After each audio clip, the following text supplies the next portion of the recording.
From New York Times Opinion, this is The Ezra Klein Show.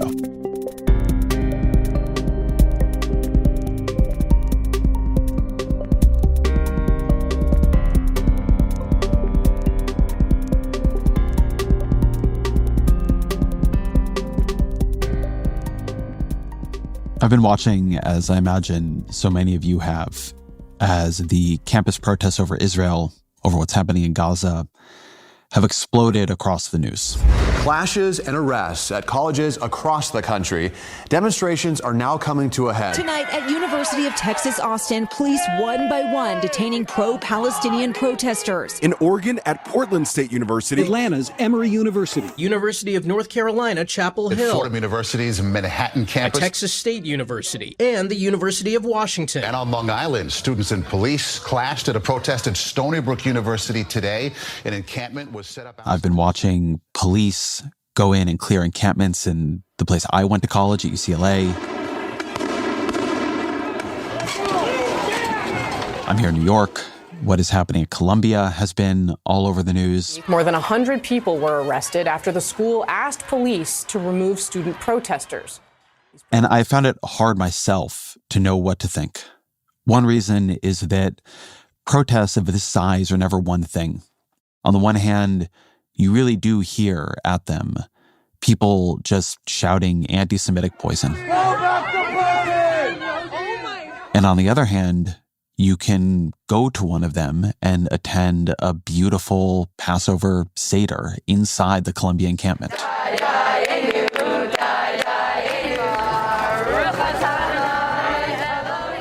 And trying to think about what to make of it. Whether this is a thing to cover, whether it is a distraction from the thing to cover. And I think the place I came to is that I wanted to keep an eye on power here. Who has the power to change the reality in Israel and in Gaza right now? I think there's an implicit default in people's thinking to some deus ex machina, some outside player, maybe America or the UN, who can come impose some new reality. That's not how this works, though. Really, it's Israel and it's Hamas. Hamas could release the hostages. Israel could end its war or change its policies. And I think if you are listening to the protesters, the students, the idea that they really have is they're going to influence Israel. They want their universities to divest from Israel. They're using media coverage to try to push Joe Biden to change his policies towards Israel. But what that means then is that the effectiveness of these protests in the end relies on some engagement, some sense of Israeli politics and culture. And so I wondered, how are these campus protests being received in Israel? What are Israelis seeing? What do they make of it? When I think about Israel, I always think about this book written in 2013 by Ari Shavit, who's a longtime political reporter there, called My Promised Land. And I recommend this book to everybody. I think it is the single best book on what Israel is, because it is a book that is better able than any other to hold both the idealism and violence at its heart, to take seriously both the way it was a miracle for some and a tragedy for others, to make you feel the work that went into it. This was not just given to the Israelis. And on the other hand, the dispossession that was required by it. It's a book that does something that not that much on this subject does, which is hold contradiction without trying to resolve it. And so I wanted to talk to Shavit, as somebody who understands Israel very deeply, about the protest movement, about the increasing tensions with Jews in the diaspora and Jews in Israel, and about Israeli politics itself and where it goes from here and what happens if it actually doesn't really go anywhere from here. As always, my email, EzraKleinShow@nytimes.com.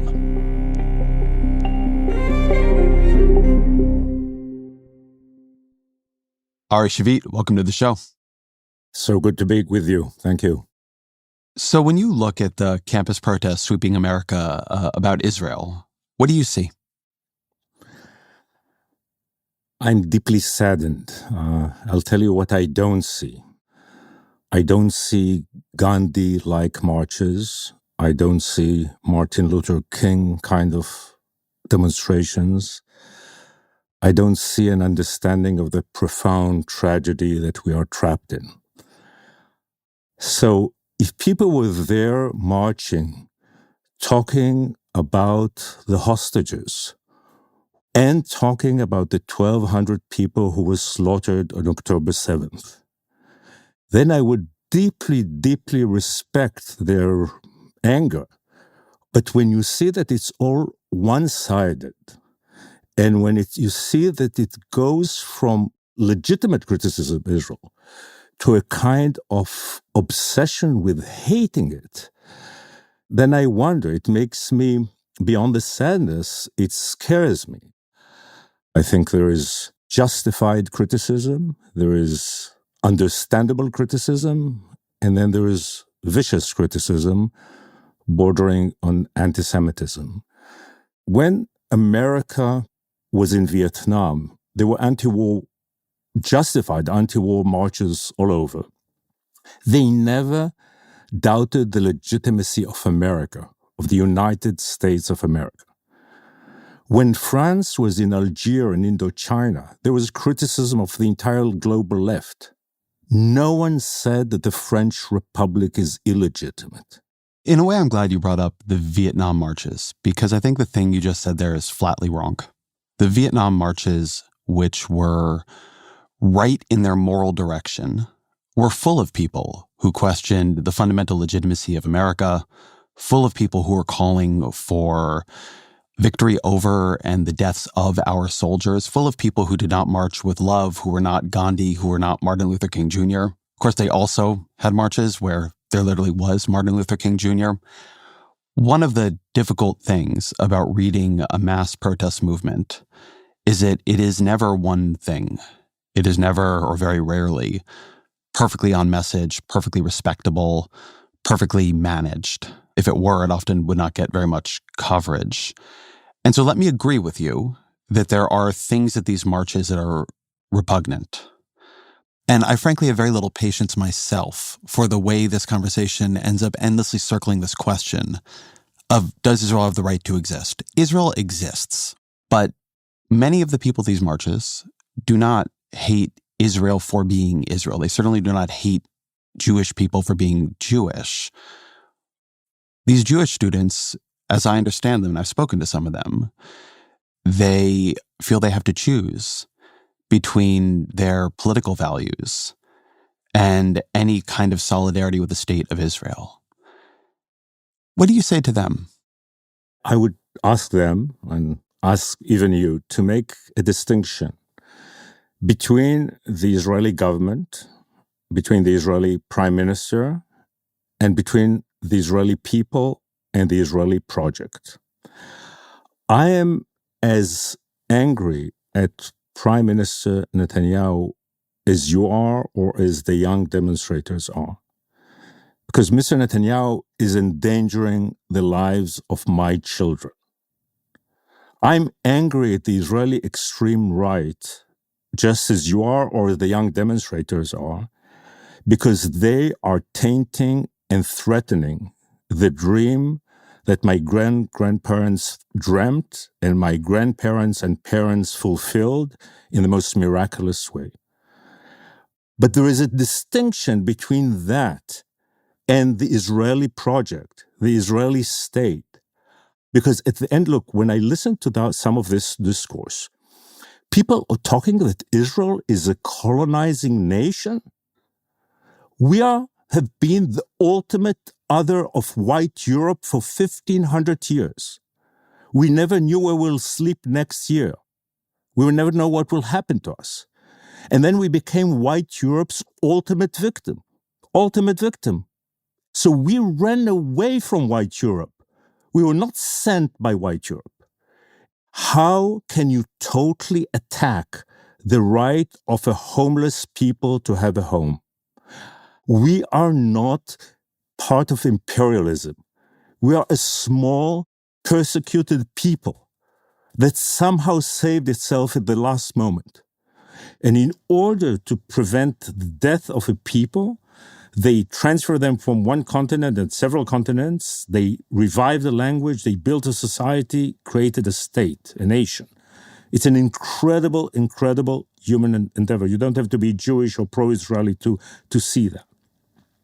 And, when I look around, Where are we compared to Australia, Canada, New Zealand, or you folks? When I see that distortion, I find it difficult to deal with. Difficult because the distortion is so extreme. So true, and I wrote about it, and I'm willing to talk about it. We've sinned. We made mistakes. We are in a tragedy. But to totally overlook the justice at the heart of this project and to just see the flaws and the problems, I find that a distortion. It was interesting to me that you kept coming back to the word distortion here, because the word you use in your book is contradiction. I was looking at my notes from my Promised Land. I have, and you should take this as a compliment, 188 highlights in that book. It's a lot of highlights. Thank you very much. I want to read you one of them, and I want to hear how it sounds to you right now. You write, Zionism skated on thin ice. On the one hand, it was a national liberation movement, but on the other, it was a colonialist enterprise. It intended to save the lives of one people by the dispossession of another. In its first 50 years, Zionism was aware of this complexity and acted accordingly. It was very careful not to be associated with colonialism and tried not to cause unnecessary hardship. It made sure it was a democratic, progressive, and enlightened movement, collaborating with the world's forces of progress. With great sophistication, Zionism handled the contradiction at its core. I'm curious how that paragraph that you wrote sounds to you now, because the thing that people are picking up on, what you're calling the distortion, is they're seeing one side of it has now taken over. And maybe they're right. It's a wonderful question. When my great-grandparents came to Palestine, to Eretz Israel, they understood that we have to make it clear to ourselves and to others that we are not another colonial project, that we are not like others. And they understood that while they have a particular mission, saving the Jewish people from death, not just oppression, they have a universal mission. You know, the idea of the kibbutz, for example, was this combination that on the one hand, you want to settle the land, you want to build a national project, but simultaneously you want to contribute to the world. You have a message. By the way, that's my understanding of Judaism. It's not just about national entity, national existence, and definitely not about power. You need the inspirational part. You need the moral dimension. David Ben-Gurion and these people understood that. Now, we had the right to try to throw a nuclear bomb over Germany. We did exactly opposite. We signed agreements with Germany in 1952 to help us build the country. They were so much into this balance that we experience what we experience, but we will build. Our revenge will be to live, to bring children, to bring life. We came to death. We are surrounded by death, but we choose life. That's the Israel I love and admire. Sadly, decades later, we surrendered to the victimhood ethos, and we used the Holocaust, which is a horrible event, and we became more and more, we lost that balance of fighting for ourselves while seeing the others. And then we find ourselves in a place where extreme right-wing Israelis help extreme left people in America lead us all into this kind of distortion. There is a separation that gets made there in your answer, but here constantly. When I heard Chuck Schumer, Senate Majority Leader Chuck Schumer's speech about Israel, he was making the separation between the government and the people. And I wonder about this because Netanyahu has won again and again and again and again. If you are 18 and you are in college right now, he has been Prime Minister of Israel for almost your entire life. The vast majority of it. He has been chosen. His coalitions have been chosen. The movement right has been chosen. And so I wonder whether there is this separation. Because when I even think of Donald Trump, he represents something. He did not just take over in a hostile boardroom maneuver. He appealed to people and they wanted him and they want him again, many of them. And there's something in Netanyahu that is wanted. Now, maybe he's seen as incompetent, maybe he's seen as a failure, But it is not clear that what has turned Israelis against him is the right-wing project so much, and the callousness of it, so much as the fact that he did a terrible job managing security. Defend this cut to me. So let's make a distinction here, if I may, between previous years and October 7th and afterwards. So if you look at the last few years or the Netanyahu decade, what you've seen is a terrible failure of the center-left, and by the way, of the international community as well. Because basically what happened, we asked our people, I as active in the peace movement at the time, we asked our people to accept the two-state solution idea, the peace idea. Time after time, they voted for it. They voted for Rabin, they voted for Barak. We went to the Camp David Peace Summit in 2000, it failed. We went to the Annapolis Summit in 2007, it failed. We even had the process under President Barak and John Kerry in 2014, and it failed. We never came back to our people saying, true, the old peace process failed. We've learned from the mistakes, and therefore we offer something new and realistic that addresses the harsh realities of the Middle East. I'll say here in brackets, my public life has been about the struggle between liberal and moral values and the brutality of the historic reality I live in. So the center-left and the international community have not delivered anything to deal with the legitimate fears and concerns of Israelis who tried the two-state solution so many times, and it failed. It caused terrible suffering for the Palestinians, but it caused terrible suffering for Israelis. And then comes Netanyahu and uses these fears. So historically, in a sense, I would say Netanyahu is not only the sin, he's the punishment for the failure of the center-left to bring a realistic vision. Israelis have not become evil and crazy and racist. We have that minority in us, but it's not the majority. The main problem is fear that was not addressed and the failure of the old peace process. Now let's talk about after October 7th. I want you to understand, and I think it's so important, Israelis are seeing a different war than the one that Americans see. You see one war film, horror film, and we see at home another war film, horror film. Israelis are stuck on October 7th, while the world has forgot October 7th, nearly forgot October 7th. So Israelis are totally traumatized. Each one of us knows someone who was murdered, who was kidnapped, who was terribly wounded. My wife sees terrorists coming into our garden, and it's all over. We experience real fear. Now, it's not just Jewish neurosis. It's not just in our minds. I want to compare it to 9/11. What we experience is, number-wise, it's like 10 times or 15 times worse than 9/11. But it's an ongoing 9/11. Imagine a 9/11 where afterwards Al-Qaeda keeps 133, 250 at the beginning, hostages. A bit combined the Iran hostage crisis of 79 with the Al-Qaeda of 2001. And think of the fact that the ongoing 9/11, you would have had Al-Qaeda in Mexico and Iran in Canada. It's a nightmare. It's surreal. So if you want Israelis to replace Netanyahu, to move away from the extreme right, you have to address their fears, their legitimate fears.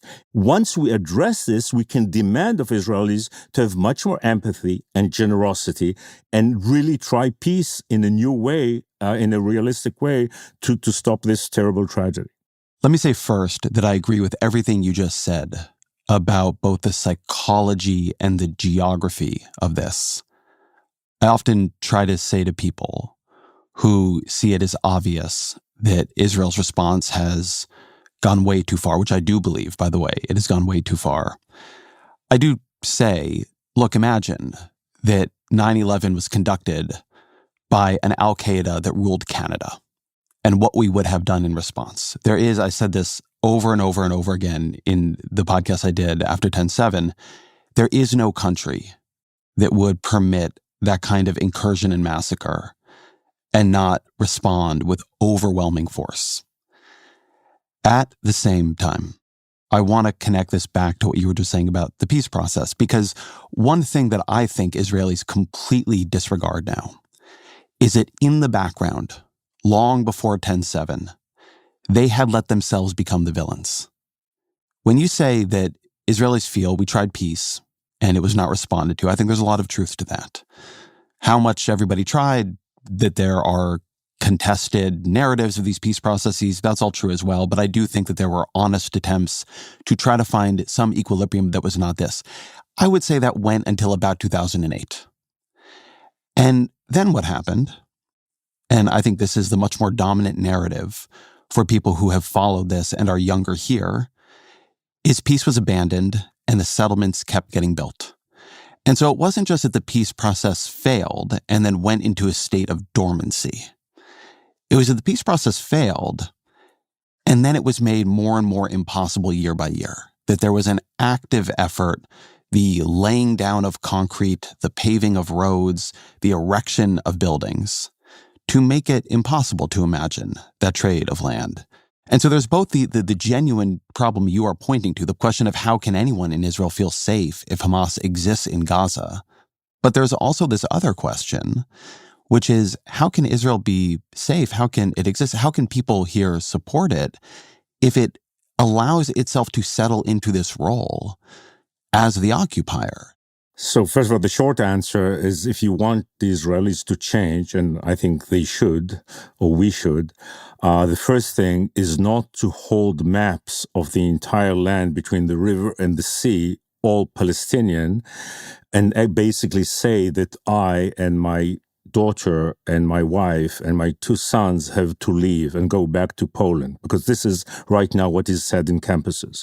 So if you want Israelis to take the risk again, and I think we must, and I'll get into it, the international community, led by America, has to hug and support democratic Israel.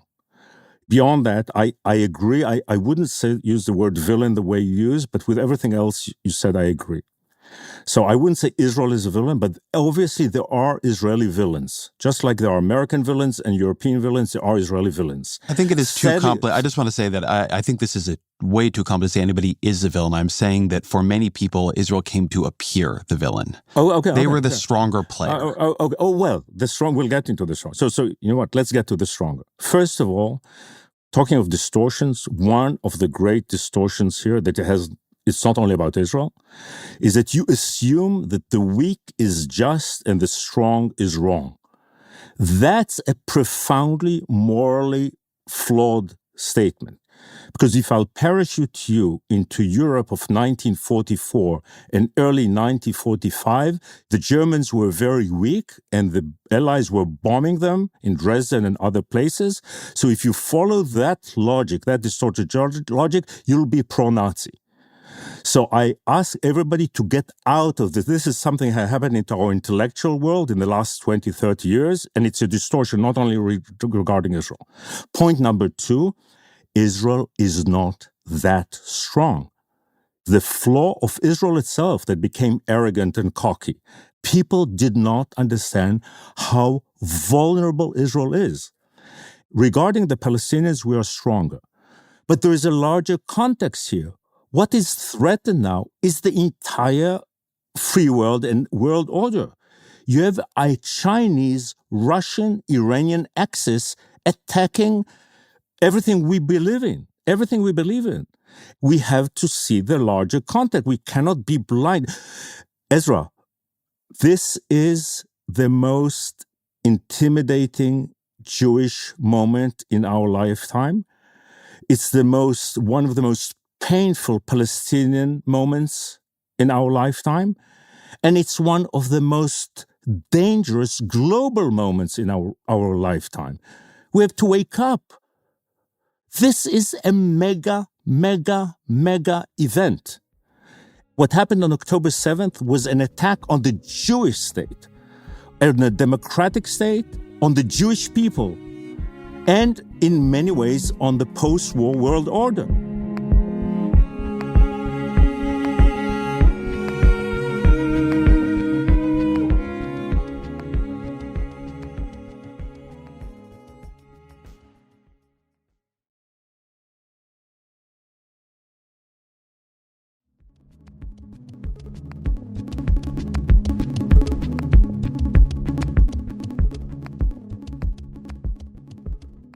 There is much, I think, that people outside Israel do not see clearly about Israel.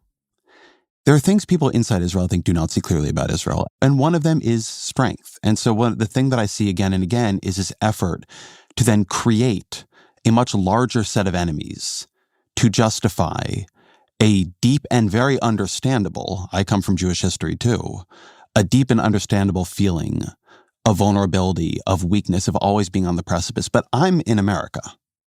And so what I understand, I think better than Israelis do, is what the American politics are, at least right now. Iran was never going to be a threat to Israel in this war, because as soon as it began, America moved battleships into place to make very clear that if Iran joined, it would be annihilated. When there was an attack that led to the killing of a major Iranian commander, Iran launched a drone strike that it understood. Everybody understood back and forth. This was well calibrated to be shot down. Israel did a calibrated response. Israel and Iran have been in a very calibrated series of just enough, in a way, to maintain their domestic politics on both sides. The danger for Israel, which is much stronger than I think you give it credit for, in part because it is backed by the strongest military the world has ever known. It is using American bombs now. It is backed by American warships now. And when you say that the world needs to hug Israel, it is true that protesters on college campuses are unfurling maps in which Israel does not exist. It is also true the actual president of the United States of America has wrapped Israel in a very, very, very tight hug. He's then been spat on again and again and again by Benjamin Netanyahu, which I think we probably share a view on how that's gone. But what would make Israel weak is the loss of that support. What would make Israel actually vulnerable is if the politics that is emerging now among young Americans becomes the dominant politics of America when they move into power, which is how things typically work. There is this paradoxical way in which the insistence upon vulnerability and what vulnerability makes possible, practical, or necessary is in the long run, it seems to me, the thing that could create real vulnerability, a sort of unwillingness to recognize like how much support for Israel in the long run and the strength will depend on whether it is seen as a moral nation by the generation that is going to take power here, and that when they look at it, do not see that anymore, and also do not see anybody trying to prove that to them. So you're preaching to the converted, but let me try to explain. First of all, let's begin with President Biden, because, not enough Israelis express enough gratitude to the United States generally and specifically to President Biden. So let me try to do my bit. I think that what President Biden did in the first 3 days, in the first 3 weeks, in the first 3 months of this war was incredible. It was a heroic, realistic act of leadership. Not in spite of his age, but because of his age. Because he has the World War II at his background and he has the Cold War in his bones. Now, I totally agree. And look, Ezra, I've been reading you. You've been reading me, I've been reading you. What you write about the 3 generations and their attitude to Israel is totally, totally true. I was speaking to in some lecture I gave in Cambridge, to some young students who were, confused about Israel and the conflict. And the older one among them came to me and she said to me, Ari, listen, I had Rabin. I had the Oslo process. I had an Israel I could identify with and look up to. What the younger Jewish kids in the diaspora have been experiencing in the last 20 years, that they are asked to defend a nation with whose values they cannot identify. I'm not one who using the external threats, the Chinese, Russian, and Iranian dimension in order to run away from the Palestinian issue. Not at all. Israel has to deal in a much more courageous and generous way with the Palestinian issue. And Israel is guilty of the fact that in the last 15 years we ignored it and became like the elephant in the room, and then we saw what happened. But while our commitment, our responsibility, our mission is to deal with the Palestinian issue, you have to remember that Israel is not France, not America, and not China. Israel is a small, intimidated nation. So I ask all people of good faith and decency to look at the larger picture. I'm not asking it as an excuse to ignore the Palestinian issue. In no way. There's this language you hear that you're using. I'm certain I've used it. It's not a criticism, the Palestinian issue. But I want to make this more direct. Palestinians, right? I mean, we talk about a battle for Israel's soul, but the battle happening right now is in Gaza. The question right now is whether or not Israel will enter Rafah. And one of the things that makes it hard to support what Israel is doing, for me, is I don't believe the war aims. If you could prove to me that if you went into Rafah, this place where more than half of Gazans are now huddled, you would somehow, with the same intelligence community that could not predict 10/7, figure out exactly who is a Hamas fighter and who is a Hamas commander, and remove them, kill them, imprison them, whatever it is. And as such, then Hamas or something like it could not reconstitute itself, and some other more moderate leadership would emerge, and negotiations for some kind of stabilization could begin. Fine. But I genuinely do not understand what the theory of this is. You talk about how traumatized Israelis are, and they are, and every single person here who forgets that or does not take it seriously has walled themselves off from understanding the issue. Everything you say about that is right, and it actually infuriates me. But do Palestinians not feel this grief? Are they not being traumatized right now? Not just the loss of life and the loss of children in particular, but the loss of homes, of livelihoods. How do Israelis imagine a people as traumatized now as the Palestinians are? Not them as an issue, but them as people. What security emerges from this? So, again, whether it's good or bad, I actually agree with you. Mr. Senoir is an evil genius. And Israel walked right into his trap. The head of Hamas. Exactly. What's the Senoir genius? He put Israel in a kind of lose-lose situation. Mr. Senoir is not only willing, but he wants to sacrifice the civilian population of Gaza in order to change the minds of hearts of the civilian population of the United States of America and turn it against Israel. And he's using the hostages in order to break the spirit of Israeli society. So Mr. Senoir understands what sadly our generals did not understand, which is war is not only a military operation. It's not only about tanks and planes. That if you win the war in Khan Yunis, but you lose it in Harvard Square, you lost the war. You lost the war. This is exactly what Senoir wanted. And sadly, the way the war was waged on our side, and I think we had to do it, and we had to defend ourselves, and we had the right to defend ourselves, but we should have been much more sophisticated. It should have been clear to any person watching television or TikTok or whatever in the United States that we are fighting Hamas, we are not fighting the Palestinians. And right now, the opposite has happened. So definitely, I oppose the Rafah. Going into Rafah is exactly what Senoir wants. If Israel will make that mistake, it'll be a decisive, tragic mistake. Mr. Netanyahu, all his life, was a Churchill wannabe. He wanted to be Churchill. Here he has an amazing, tragic opportunity to be Churchill. But what did Churchill do? Basically two things. One, national unity. And two, he went to America. He went to Washington. He talked to FDR. He convinced FDR to stand by Britain. This is what we should have done. So I'm totally with you. We should not go into Rafah. We should find a way to end the Gaza war once all the hostages are back. We have to prevent a regional war, and we have to understand what kind of danger we all face. Here I'm going to ask you not to speak as you, but as a reporter and as somebody who knows the Israeli political and military establishments, because this is a place where putting it all on Netanyahu is simply not true. Benny Gantz, who is the likeliest next leader of Israel, he agrees that somehow this war is going to achieve the goals. He agrees that they should go into Rafah.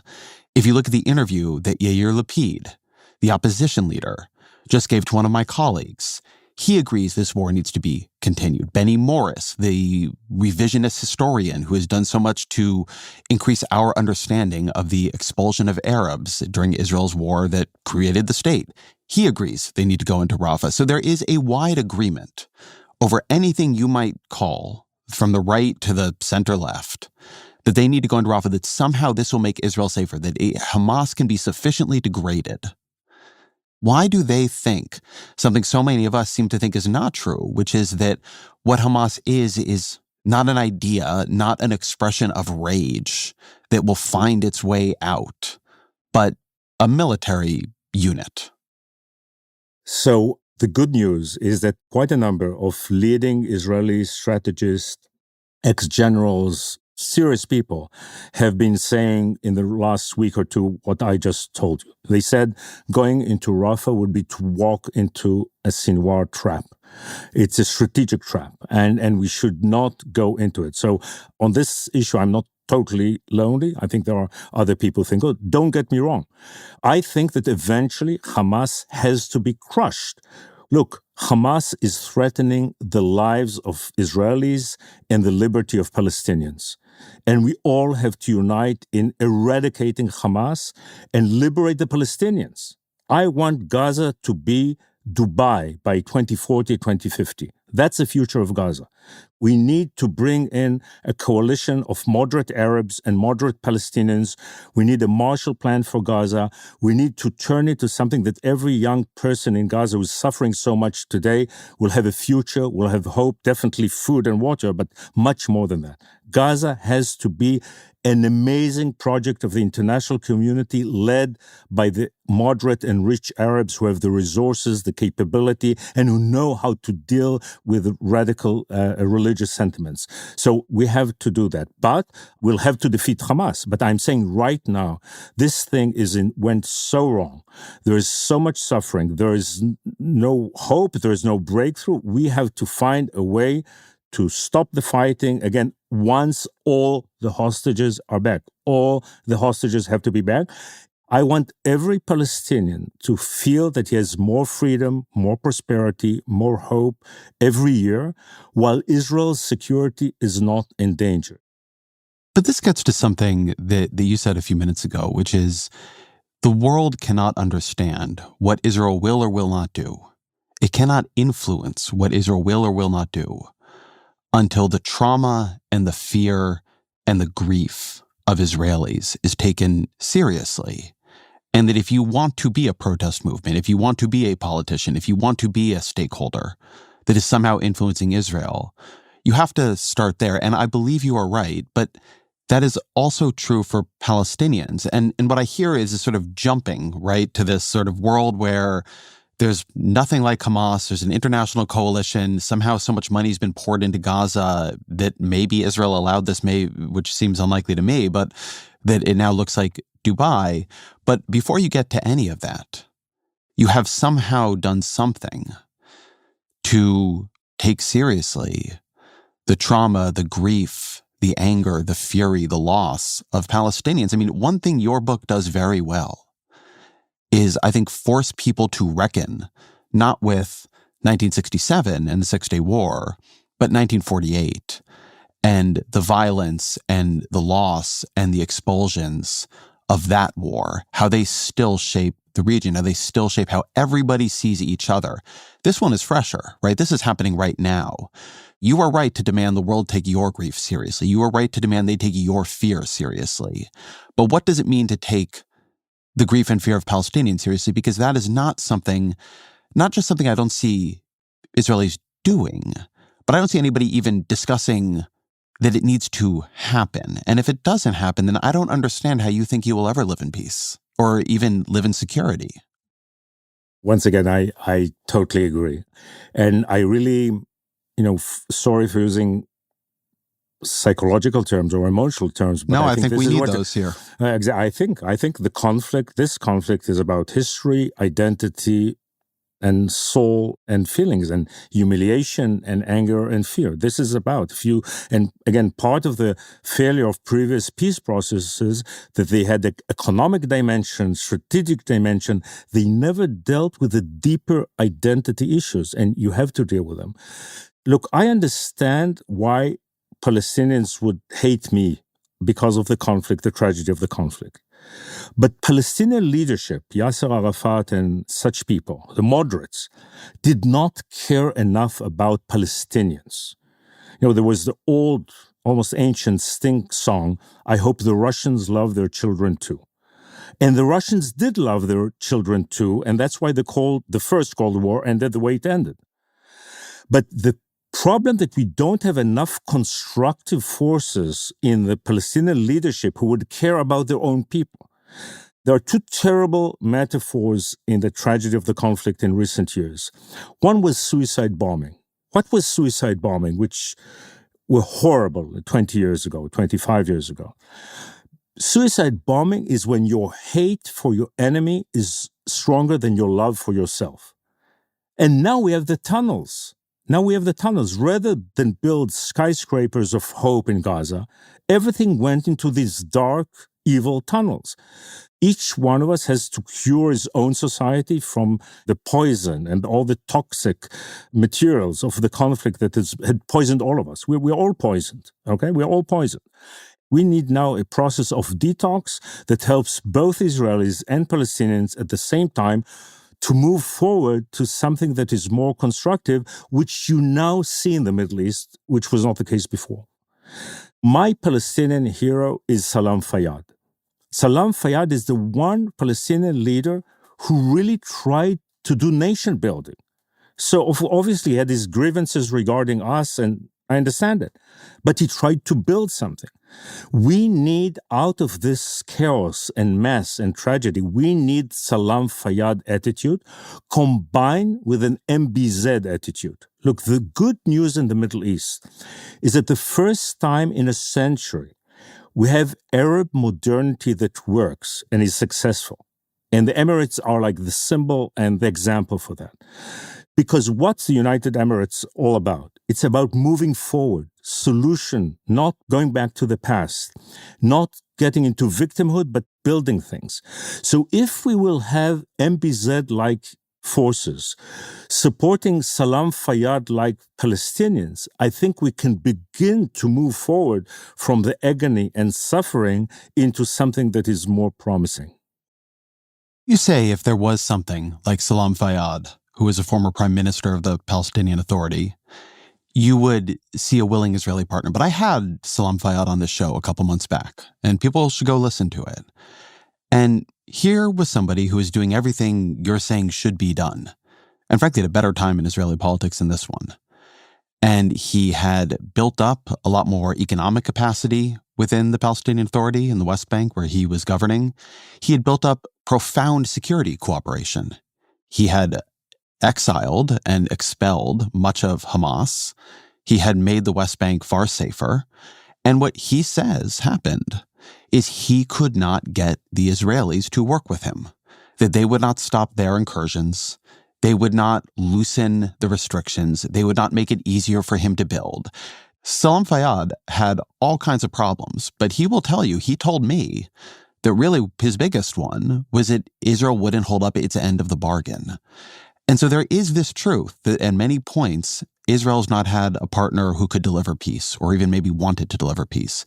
It is also true that there have been points when the Palestinians, or at least some Palestinians, have not had an Israeli partner to deliver peace because some Israelis don't want it, because they want the West Bank, because they want control, because they want Hamas and the Palestinian Authority split, because they don't want international support shifting to the Palestinians. So there is this tension between the call for someone like Salam Fayad and then the actual historical experience of the actual living Salam Fayad.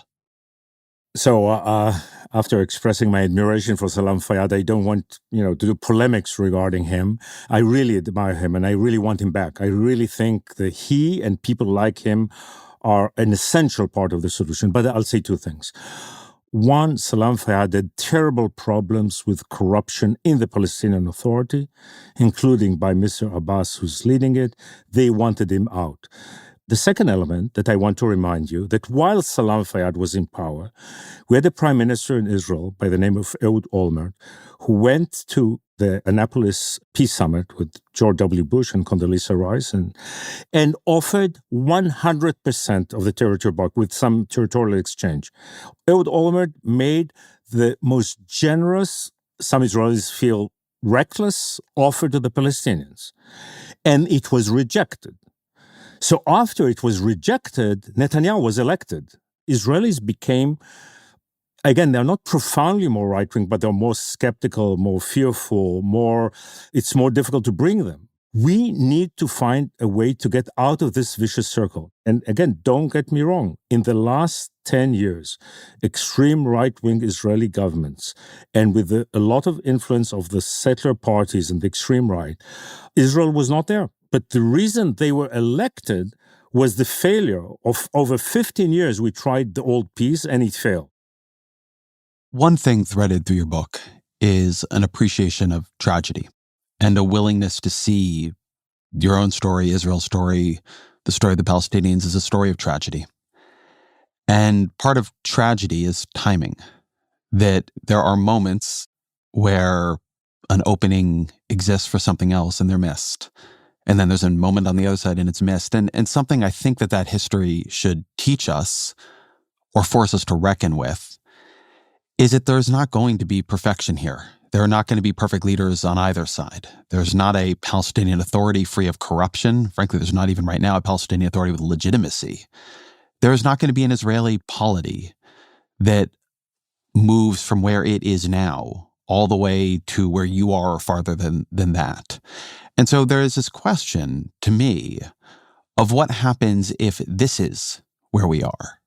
If the Palestinians hate Israelis even more than ever after this, whenever the after this is, if Israelis are even more terrified of the security risk of what would happen to them if you had a Palestinian state that had sufficient self-determination to become strong, because the stronger and richer and freer such a state became, the more it could one day exact revenge. I think that is how a lot of people think. So what if we don't get perfect leaders? What if we don't even get very good leaders, which is, I think, the recent history of this conflict? What then? Look, we are all fearful now.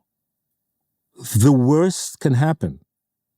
Ezra, remember my words. The worst may happen. What October 7th and whatever happened since taught us is that it's a make or break moment. If we will let things just deteriorate, horrible, horrible, horrible things might happen in the Middle East within a few years. So it's a moral responsibility upon all of us to get to work and to create a different path and find a different path so we can prevent catastrophe and actually bring back some hope. Look, human life is a tragedy. We all die. We all die. We forget it some of the time, but we all die. And you make the most of the path of the road that you have on this good earth. So we have to take this tragedy and act in a sensible, rational, pragmatic manner in order to bring it to a better place.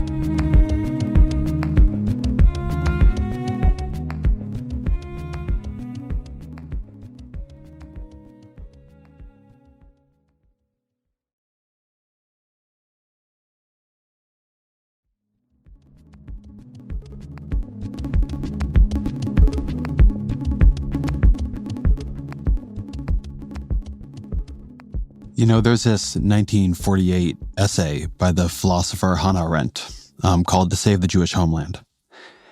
And the thing she's describing, I've been thinking about this essay, which people can and should read online.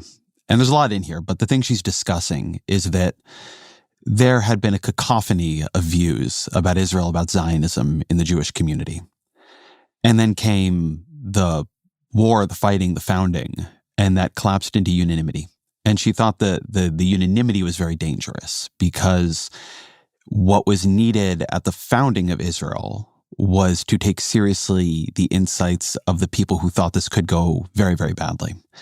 And she says later in that essay that if you get the Israel of pure Zionism, the Israel of pure confidence, that what you will end up getting is an Israel that ends up diverging from the interests of the Jewish diaspora. The Jewish diaspora is deeply liberal. The Jewish diaspora is exilic Judaism, as people say it. It is the Judaism of being the stranger, the Judaism of being a refugee. My friend Spencer Ackerman, the national security reporter, said at the beginning of this war, something that I keep thinking about, that he cannot think of a less Jewish thing than to make another person a refugee. And then there is what Israel is as a state, which it has made many people refugees, but it also has the interests of a state, and states change everybody, not just Jewish people. They make you very quickly forget the lessons of being a refugee. And that wedge of values, that is the thing that I think people are beginning to recognize, and people in Israel are under-emphasizing how dangerous it is for them. I couldn't agree more. So if I may, I'll tell you, when I wrote My Promised Land, the chapter I loved writing most was the chapter about the 1950s. Because what Israel did in its first decade of existence is the most heroic and breathtaking enterprise one can imagine. 650,000 Jews absorbed 1 million refugees, 1 million immigrants, of which half were, or many of them were Holocaust survivors and other refugees from the Arab world. It's as if America today would absorb 500 million immigrants. I understand you have a slight problem with 7 million. So it was an incredible achievement. But what's so impressive about it? That those people who came out of Auschwitz with numbers on their arms, with nightmares at night, they never surrendered to victimhood. They never saw themselves as victims. They didn't hate. And for me, the beauty of being Jewish, of the Jewish tradition, I'm a non-observant Jew, but I'm a very passionate Jew. The beauty is that we are a universal tribe. We are a tribe, but with a universal mission and a universal commitment. And what happened in recent decades, that Israel went into the tribal, the particular, while diaspora Jews, non-Orthodox, went into the universal. And again, I think we should meet again at this universal tribalism, at this beauty of a tribe being proud of our heritage, of who we are. We have rights like any others, and we should not be ashamed of ourselves. We should be proud of ourselves, but at the same time, having universal values at the core of our existence, whether in Israel or in the diaspora. But do people in the other political movements in Israel, I understand that they think that outside Israel we're naive, that outside Israel we don't understand, and this is probably true, what it feels like to live inside this kind of danger. But do they actually understand that if they demand that the price of supporting Israel is to give up on universalism, to give up on all these other commitments that are core to the values of at least most Western Jews? I mean, you can see what our politics are. Some people will choose Israel. I mean, there is some evidence, in fact, post 10/7, and I understand this myself. Like, it has forced me to deeply re-engage with Israel. There is some people who will choose Israel. They will say, push comes to shove, the particularism is dominant in me. There are many who won't. And you can say a lot about what is happening on campuses, and you can say a lot about what is happening at the protests. I got an email the other day from a grad student at Columbia, and he said something to me that I've been hearing from a lot of students, which is that he doesn't feel the protests are anti-Semitic, though they do attract anti-Semites. What he does feel is that he is being asked to choose between a kind of thoroughgoing anti-Zionism, right? A Zionism that believes Israel to be a stain that must be erased, and being a sort of social progressive on his campus in good standing. And I don't know what choice he'll make. I don't know what choice a lot of people make. But do people in Israel, this is my question as a Jew living in America, do people in Israel, the kind of people in leadership in Israel, the Benny Gantzes of the world, do they understand that if that is the choice ultimately, that a lot of people are going to choose their politics over a country they don't live in, that they don't have this memory of it as a refuge or a miracle. They have a memory of it as something that makes their day-to-day defense of who they are difficult. Because that seems to me to be what's happening to a lot of college students right now. I don't know what they will choose, but it appears to me to be a more significant threat to the relationship between the diaspora and Israel than people in Israel really seem to realize. I said before, and I'll repeat it for once, you have justified criticism of Israel because there is wrongdoing. You have understandable criticism of Israel because some things that are actually justified, but it's difficult to understand when you don't get the complexity. There is the vicious criticism of Israel, and there's anti-Semitism. And I'll tell you where I see the line crossed. When people deny the Jewish people's right for self-determination, and when people deny the Jewish people's right for self-defense, that's when vicious criticism becomes anti-Semitism. That's the new anti-Semitism. Just the way that my great-great-great-grandfather was treated in his shtetl in Eastern Europe as the odd person, as the other, as the one who is not like the others. This is the way the Jewish people is treated now, but by many, not all, but it was treated by many. And I say, when you come to judge Israel, you should criticize many things, but take a universal standard. You want to criticize the way we wage war, compare it to the way America waged war in Iraq and Afghanistan and in other places. Look, I want to say I agree with you. I agree with you, and I think this point is fair. But the wedge being driven, the thing I want to push you to answer to, or at least think about here, the wedge being driven between Jewish students in Israel is not, should Israel exist, do the Jewish people have a right to self-determination? But if Israel exists like this, if it is this Israel, if it keeps going down this path, is it really consistent with who you believe yourself to be to support it? That there could be a self-determining Israel that you could support, yes, absolutely. But for a lot of us, frankly, for me, that's not been around for 15 years. It's easy to rebut the anti-Semite. But that's not the thing that is going to wedge these Jews, these young Jews from Israel. The thing that is going to wedge them from Israel is actual things happening in Israel, the things that Smotrich and Ben-Gvir and frankly Netanyahu actually say.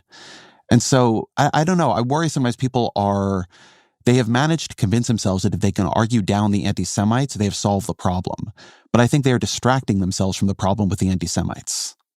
I don't want this situation where it seems that Israel is in conflict with liberal America. This is unbearable for me. This is unbearable. So I think that the extreme right in Israel that speaks in the names of nationalism is destroying the nation state of the Jewish people.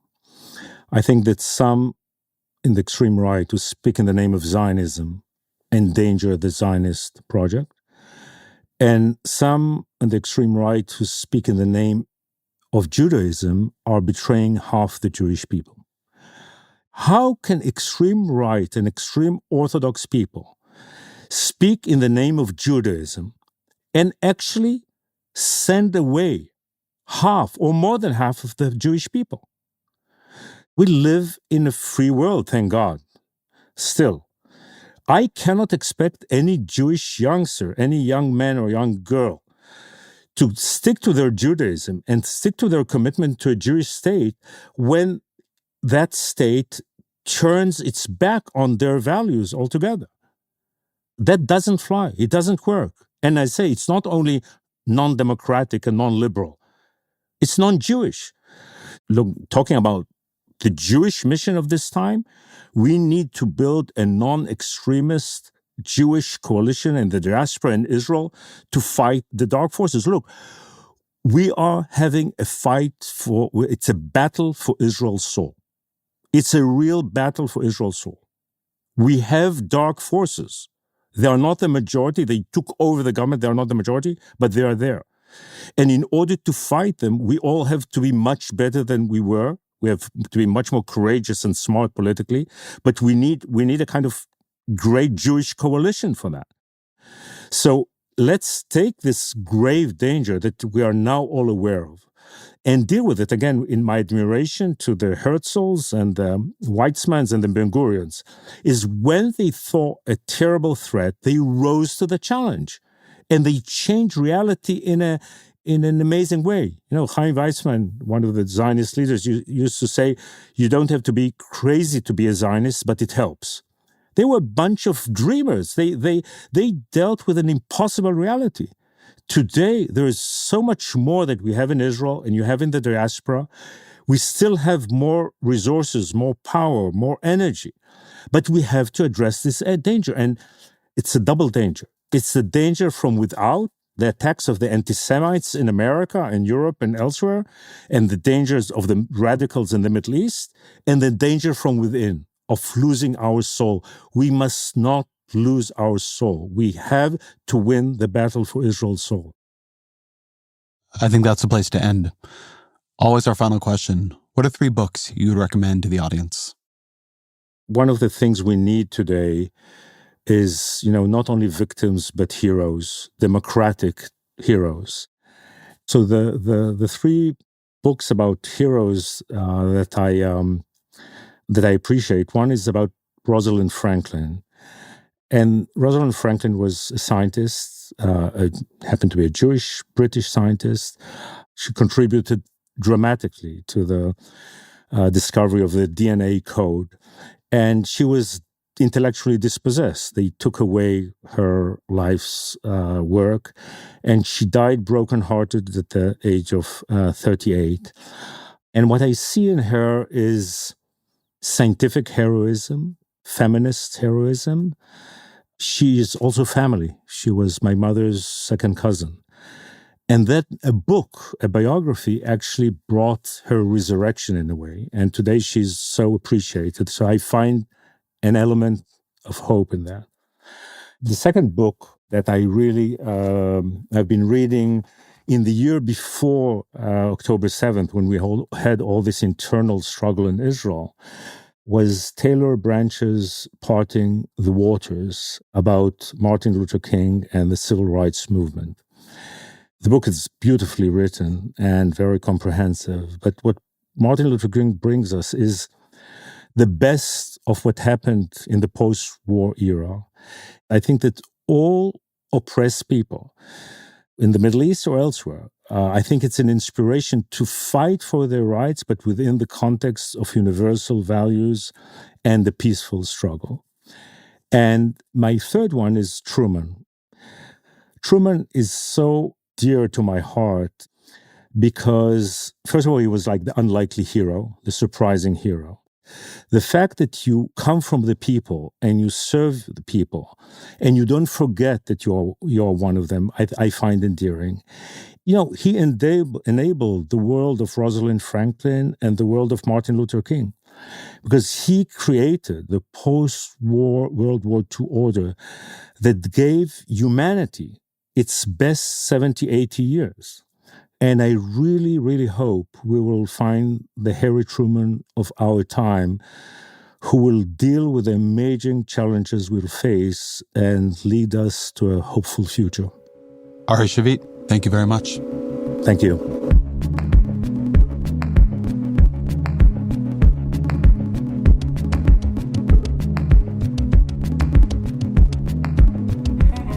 This episode of The Ezra Klein Show was produced by Claire Gordon and Roland Hu. Fact-checking by Kate Sinclair, Mary Marge Locker, and Kristen Lin. Our senior engineer is Jeff Geld with additional mixing by Efim Shapiro and Aman Sahota. Our senior editor is Claire Gordon. The show's production team also includes Annie Galvin. Original music by Isaac Jones. Audience strategy by Christina Samiluski and Shannon Busta. The executive producer of New York Times Opinion Audio is Andy Ross Strasser, and special thanks to Sonia Herrero.